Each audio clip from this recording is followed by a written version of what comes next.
Good morning from Green Island Gardens from me and Lola. It's a sunny but chilly beginning of March day. The gardens are covered with carpets of snowdrops. They're the main feature at the moment, but today I want to show you a couple of really special shrubs that I grow as what I call wall shrubs. Being a bungalow, we have a lot of wall space to cover on the house, and normally when people have got walls or sheds or things they want to cover, they make a beeline in the garden centres for the climbers section. And I try and discourage people from doing that, because most climbers, their sole aim is to climb. So they go up, up, up as fast as they can, quickly as possible, and then reach for the sunshine before flowering and doing their bit. As a result, what you often end up with then is something with a woody, bare show at the bottom. The climber goes all the way up to the top, to the roof or to the top of the fence, and then it will flop over the other side where it produces all its flowers in the neighbour's garden. So it doesn't really work clothing the wall as it was designed to. So instead, I prefer to choose a lot of shrubs and train them myself. They might not be things you would necessarily think of as growing as wall shrubs, but I like to experiment with all sorts of things. And it has been proven recently, but with the climatic change, the amazing effects of growing wall shrubs against your house walls. For example, we've got a couple here. This is a Raphaelepis, and then we've got a Camellia just the other side of it. These are lovely evergreen shrubs, and they actually clothe the walls really effectively. So during the summer last year, when it was hot, they've been proven to reduce the temperature inside the house by a couple of degrees. And similarly, in the winter, they have an insulating effect. They're another layer to keep in the warmth in the house. And they've been shown to, they can actually increase the temperature inside the house by up to 5 degrees in a cold winter. So really well worth thinking about. And particularly if you've got evergreen things. Also make beautiful nesting spots for the birds and things as well.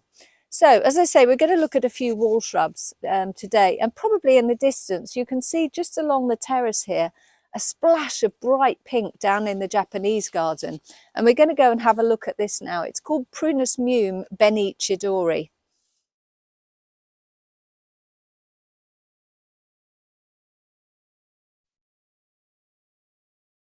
So here we are close up, Prunus mume Benny Chidori. It's a cherry family it belongs to, but it's actually a Japanese apricot, ornamental apricot. And the flowers are just absolutely beautiful. Pink flowers with these pretty little stamens, really, really dainty. It just reminds me of Japan, looking at it. And close up, oh, it has the most delicious almondy scent. So on a warm, sunny day, it just releases its fragrance. And it makes this beautiful, pretty show of colour for weeks and weeks on end. If you grow it freestanding, it'll make a small round-headed small tree like a normal cherry or prunus. It's not particularly attractive the rest of the year, doesn't do anything particularly stunning. So that's why I grow it to get trained against the wall here, so that it really is a spectacle in February and March. And then after it's flowered, these flowering spikes, I will prune them really hard back to keep a framework against the wall and not allow it to take too much space. So it's worth its space just for the month of February and March for its show, but then it doesn't take up too much space the rest of the year.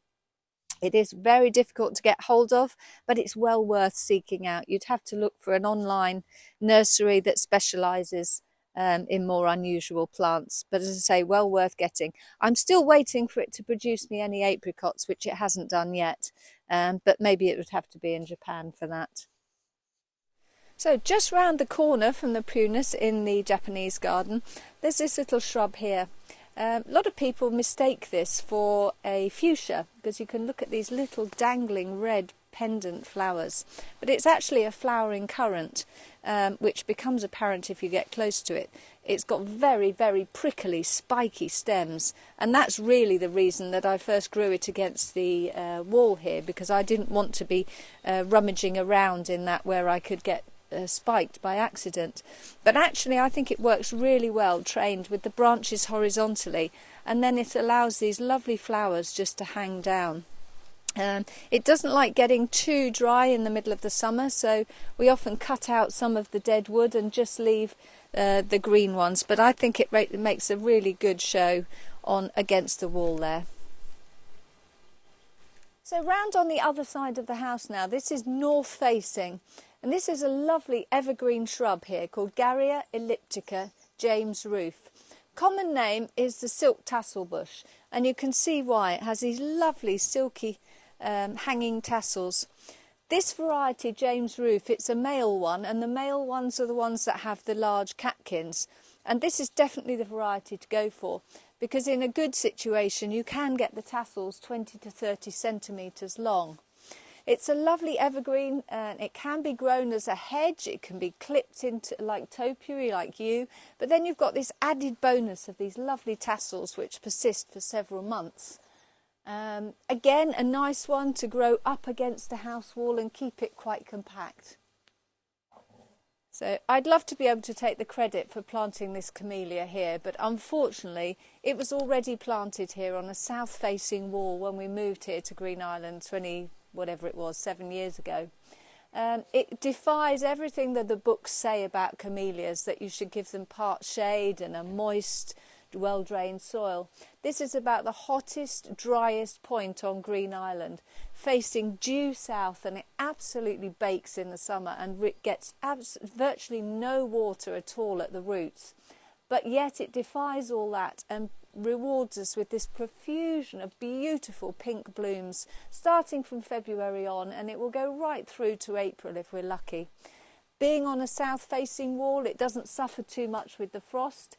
And when we came here, it hadn't been pruned terribly well, and it had come out about, I guess about 1.5 meters from the house there, and it was growing right across both of the windows. So we've had to prune it fairly severely on both sides and halved the width of it.